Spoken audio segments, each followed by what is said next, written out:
Really wild, Dwayne and this amazing cleanup crew are taking a stand against the rise of rubbish on our beaches.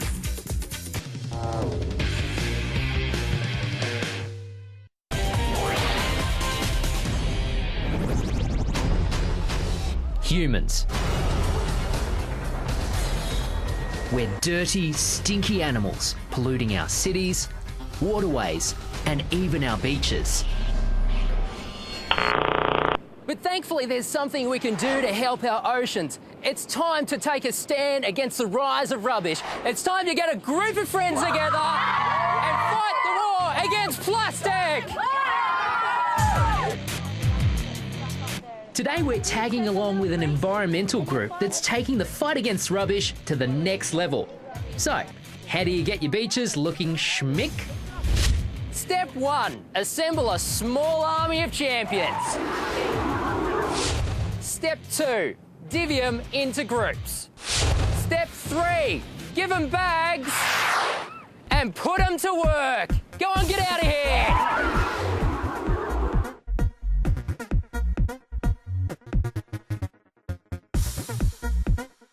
So, Katie, why is it important to pick up rubbish and why is plastic the enemy?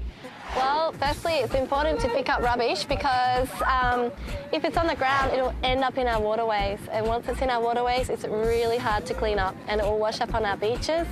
And it floats around the ocean and animals eat it and they get really sick and it upsets the whole balance of nature and then we get sick as well. Plastic's our #1 enemy because it never biodegrades. It gets out into the ocean and just starts breaking down into these smaller and smaller pieces. We saw that with a few of the kids where there was those tiny bits of plastic they were picking up, hey? Yep, tiny. And in fact, there's a beach in Hawaii that's just pure plastic now. And at the moment, there's more plastic floating around the ocean than there are plankton. Plankton are small organisms that fish and whales eat, so this is a huge problem. Okay, so the rubbish collection is completed.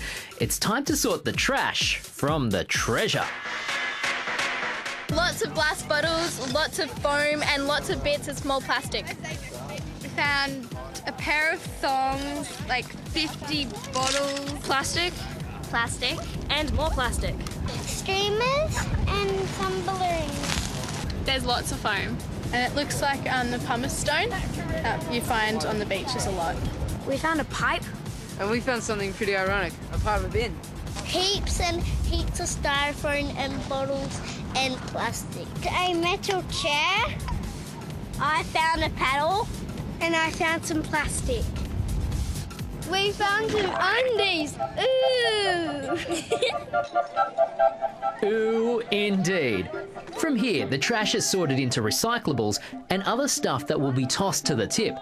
These guys also keep tabs on the rubbish collected, with the information going into a database, which helps track what's washing up on beaches, not only here, but right around the world. Every now and again, there are some weird things that show up on the beach. And I'm not talking about the undies either.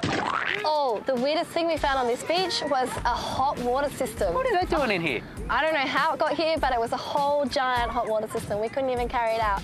You know, we get lots of bottles washing down from Asia. Wow. So Indonesia and China, and they end up on our beaches in Northern Australia. So, what can we do to keep our beaches clean? If all we do is clean up beaches, that's all we will ever do. So we want to try and reduce it at the source. So in your daily, day-to-day activities, think about how you can reduce using plastic. Maybe lunch wrappers in your lunchbox, or takeaway food. You could not get those plastic utensils that you use once and throw away. And by doing all of this, we can... High five, guys!